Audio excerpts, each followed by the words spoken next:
Hari-hari ini ada beberapa komentator yang meminta kami untuk merespon dialog yang terjadi di antara Ustadz Salman Ali dengan Ustadz-Ustadz Ahli Sunnah wal Jamaah di Malaysia. Pada saat itu kami juga penasaran Ustadz Salman, karena saya belum pernah mendengar nama itu, Ustadz Salman Ali. Akhirnya saya cari di YouTube teman-teman dan ketemu. Setelah kami tonton videonya, kami gak paham bahasanya. Ya Allah, saya tertawa sendiri. Apanya yang mau saya tanggapi, wong saya nggak ngerti ini loh. Bahasanya saya nggak paham. Dan alhamdulillah ada salah satu YouTuber ahli sunnah wal jamaah dari Indonesia, yang khususnya dari kota Madura ya. Beliau tiada lain adalah Gus Zaka, di channel beliau yaitu Zaini. Kami menyimak penjelasan yang beliau katakan karena sudah ditranslate ke bahasa Indonesia. Dengan judul video Gus Zaka ini di channel beliau, Ustadz Salman Ali berkelip ketika gagal membela akidah Wahabi tentang tawassul. Hanya saya tonton itu video dan Gus Zaka memberikan kesimpulan. Inti daripada pembahasan yang dibahas oleh Ustadz Salman Ali dengan para aswaja itu adalah begini. Ini saya tonton dulu videonya Gus Zaka. Sudah berusaha membela Wahabi, gagal total. Coba tunjukkan di mana ada ucapan ulama salaf yang isinya adalah orang beristighosa itu adalah syirik, orang yang beristighosa itu kharaja minal millah, keluar dari Islam. Setelah kami simak video dari Gus Zaka ini, ternyata salah satu pembahasan yang sedang dibahas oleh Ustadz Salman Ali dengan Ustadz Aswaja itu adalah tentang masalah tawassul. Tawassul dengan orang yang sudah wafat, apakah boleh atau tidak. Dan katanya beliau Gus Zaka ini ketika dijelaskan, Ustadz Aswaja meminta kepada Ustadz Salman Ali untuk mendatangkan ucapan dari para ulama salaf yang mengatakan bahwa bertawassul dengan orang yang sudah meninggal itu dikatakan syirik atau keluar dari agama Islam. Tunjukkan ucapan ulama salaf yang mana. Itu tuntutan daripada Ahli Sunnah wal Jamaah kepada Ustadz Salman Ali. Dan ternyata setelah itu Ustadz Salman Ali membawakan ucapan ulama kholaf. Itu namanya jaga sambung makan permen. Ya agak nyambung men. Katanya ngikuti ulama salaf, kok malah ulama kholaf.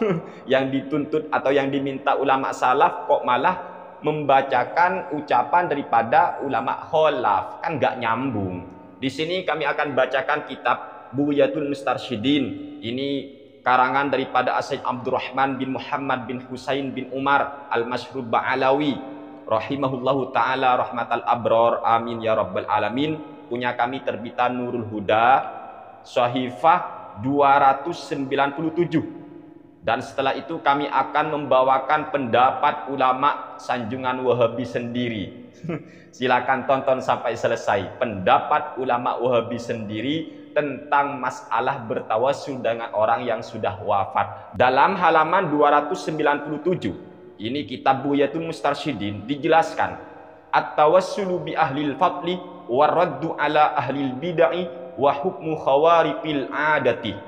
Bertawassul dengan orang yang memiliki keutamaan di sisi Allah sekaligus menepis atau menolak pandangan ahlul bid'ah, ahli bid'ah, dan hukum-hukum yang berkaitan dengan sesuatu yang di luar tradisi atau kebiasaan atau khawariqul adah. Mas'alah jin. At-tawassulu bil anbiya'i wal awliya'i fi hayatihim wa ba'da wafatihim mubahun syar'an. Bertawassul dengan para nabi atau bertawassul dengan para wali, baik ketika para nabi dan para wali itu masih hidup, wa ba'da wafatihim, maupun para nabi dan para wali itu sudah wafat, mubahun syar'an. Bertawassul tersebut hukumnya boleh secara syara. Kama waradat bihi sunnatus sahihatu, sebagaimana yang sudah dijelaskan, yang sudah tertera dalam hadis sahih. Ka hadithi Adam alaihi salam hina aso, sebagaimana contohnya adalah hadis Nabi Adam alaihissalam ketika beliau durhaka kepada Allah, beliau bertawassul dengan Nabi Muhammad sallallahu alaihi wasallam. Padahal pada saat itu Nabi belum ada. Apalagi Nabi sudah ada, cuma wafat. Nabi Adam bertawassul melalui perantara Nabi Muhammad yang belum ada saat itu. Tetapi itu dilakukan oleh Nabi Adam. Ayo, piye? Apalagi Nabi sudah ada, cuma wafat. Nabi Adam lah bertawassul dengan Nabi Muhammad yang belum tercipta fisiknya. Piye? Mantap jiwa. Wa hadithi manistaka ainaihi, dan sebagaimana contohnya adalah hadis tentang orang yang mengadukan masalah kedua matanya. Wa ahadits asy-syafa'ah, begitu juga tentang hadis-hadis syafaat. Wallazi talaqqainahu an masyayikhina, dan dalil-dalil yang kami pelajari dari guru-guru kami. Wahum an masyayikhihim, dan guru kami juga melalui guru mereka. Wahulum majaron, dan begitu seterusnya dari guru kami, guru-guru kami dari gurunya terus. Nah, itu teman-teman, itu yang dimaksud wahulum majaron. An-nadzalika jaizun, bahwa hal tersebut bertawassul dengan Nabi, bertawassul dengan orang solih, bertawassul dengan para wali, baik mereka masih hidup maupun sudah wafat, itu diperbolehkan. Sabitun fi aqtaril bilad, dan ini sudah berlaku di penjuru dunia, teman-teman. Wa kafa bihim uswah, cukuplah mereka sebagai suri tauladan kita. Wahum annaqiluna lana syari'ah, dan mereka itu guru-guru kita ini, ulama-ulama kita ini sebelum kita, itulah yang membawa syariat. Beliaulah semua yang mengajar kita tentang syariat Islam. Wa ma'arafna illa bita'limihim lana, kita tidak mungkin mengenal, kita tidak mungkin tahu tentang syariat Islam tanpa pengajaran daripada guru-guru kita, daripada ulama-ulama kita terdahulu. Kita tidak mungkin mengenal Islam. Sehingga falau qaddarna annal mutaqaddimina kafaru kama yaz'umuhu haula'il awbiya la batalatis syari'atul muhammadiyatu.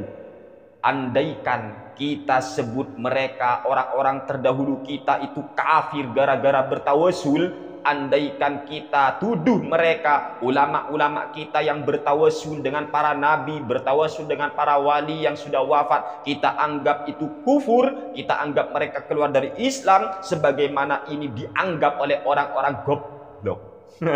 La batalatis syari'atu al-muhammadiyah, tentu batallah syariat Nabi Muhammad SAW yang telah sampai kepada kita. Mengapa? Sebab apa yang kita tahu, apa yang kita ngerti dari agama ini dari mereka.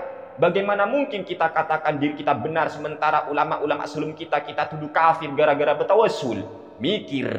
Wa qaulu syakhsil mu'min ya fulan inda wuqu'ihi fi syiddatin dakhilun fi tawassul bil mad'u ila Allah ta'ala wa sarfun nida'i ilaihi majazun la haqiqah.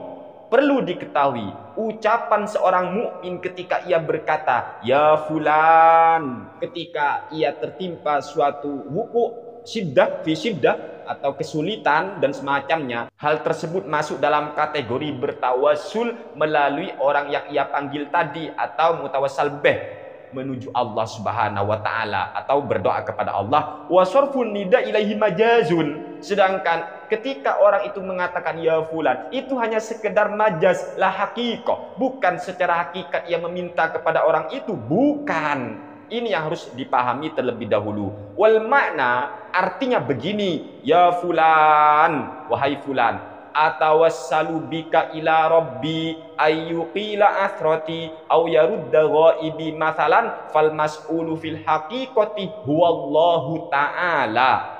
Ketika ada orang berkata ya fulan, saya bertawassul dengan perantaramu menuju Tuhanku agar Allah mengampuni kesalahanku, agar Allah mengembalikan apa yang hilang dariku, seumpama fal mas'ulu fil haqiqati huwallahu ta'ala, sebenarnya yang diminta adalah Allah Subhanahu wa ta'ala. Wa inna ma atlaqal isti'anah bin nabi awil wali majazan, dia mengungkapkan sebuah pertolongan dengan nabi, dengan para wali, itu sekedar majaz. Itu yang harus dipahami tawassul. Tawassul itu cuma istilahnya kita itu ngerayu lah, merayu Allah melalui hamba-hambanya yang ia cintai. Tetapi kita tetap meminta kepada Allah. Jika orang bertawassul hanya meminta kepada Allah, dari mana syiriknya? Wong orang yang bertawasul itu bukan meminta kepada orang yang ditawasuli, tetapi kita hanya minta kepada Allah. Contohnya tadi. Sehingga di sini sebenarnya orang itu ketika bertawasul dengan perantara Nabi, itu sebenarnya sorok kesabab. Itu hanya sebagai perantara atau penyebab. Sedangkan penyebutan terhadap musabab tadi itu diperbolehkan secara syariat, secara uraf, dan itu sudah ada di dalam ayat suci Al-Quran dan sunnah, kama huwa muqarrarun fi ilmil ma'ani wal bayan, sebagaimana ini sudah diterangkan, ini sudah ditetapkan dalam ilmu ma'ani dan ilmu bayan. Naam, yang bagi tanbihul awam ala alfazin tasduru minhum tadullu alal qadhi fi tauhidihim fayajibu irsyaduhum wa i'lamuhum bi an la nafi'a wa la dharra illallah ta'ala. Tapi kita tetap harus mewanti-wanti, harus memperingati orang awam yang terkadang ucapan mereka itu terkesan akan menggoyahkan tauhid mereka, merusak tauhid mereka, sehingga kita itu fayajibu irsyaduhum wa i'lamuhum. Kita wajib untuk memberi petunjuk kepada orang awam, memberitahu kepada orang awam bahwa tidak ada yang bisa memberi manfaat dan juga tidak ada yang memberi mudarat kecuali Allah Subhanahu wa ta'ala. Ini yang penting kita ajar, kita kasih tahu kepada orang awam. Artinya bertawassul itu adalah menjadikan perantara menuju Allah Subhanahu wa ta'ala, memohon kepada Allah Subhanahu wa ta'ala, dan itu hukumnya boleh.